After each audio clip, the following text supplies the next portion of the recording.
Hello and welcome to our VSim presentation. In this video I will show a simulation of the solar panels of a satellite interacting with an ionized solar wind. I will first start by briefly walking you through the setup. In VSim you can open an existing simulation example and make changes to it, or you can create your own from scratch.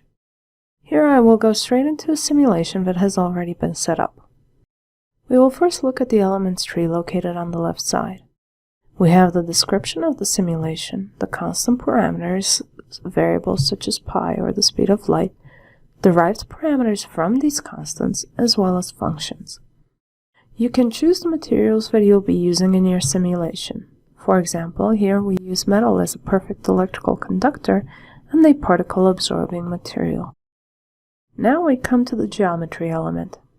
You can use predefined simple geometries such as cylinders and spheres to create much more complex geometries.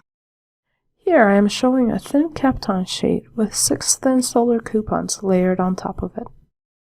The material of these geometries is absorbing. In addition, we also have 6 metal bars located on the sides of the Kapton sheet. When setting up a simulation, you must define a grid which determines the simulation size and the relationship between the physical coordinates and the cell indices. The user can choose the resolution of the grid, and it must be high enough to resolve the smallest geometries. Lastly, for this simulation, we want to include particles in order to describe the flow of the ionized solar wind. We have selected electrons and ions with speeds close to the average solar wind speeds, such as 4 times 10 to the 5th meters per second. In the setup window, you can also view your geometry at any angle.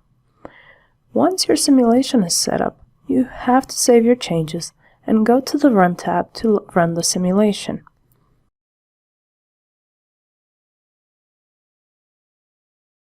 When the run is complete, you go to the Visualization tab to view your results. We will first look at the geometry of our satellite.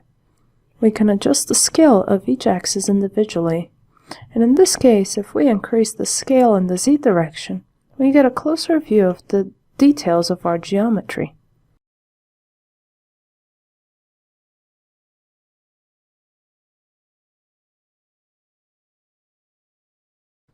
We will now look at our solar wind.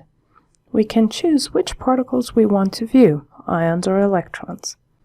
I will show the incoming electrons in blue, and the electrons that get absorbed on the satellite surface in red.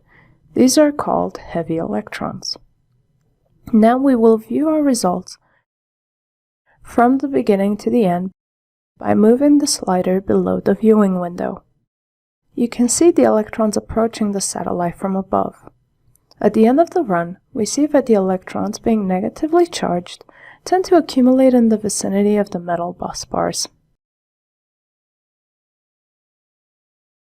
We see the same type of accumulation behavior for the absorbed electrons shown in red on the satellite surface. As a result, an electric field forms on the satellite surface, and we can view this in VSim. You can change the color scale from linear to logarithmic, which in this case provides a better visualization. Now I will show you how the electric field on the satellite surface changes at every time step of the simulation. To conclude, you have watched an example of how VSim can be used to set up and simulate a solar wind interacting with the solar panels of a satellite. For many of our other applications and examples, please see our website at txcorp.com. Thank you for watching.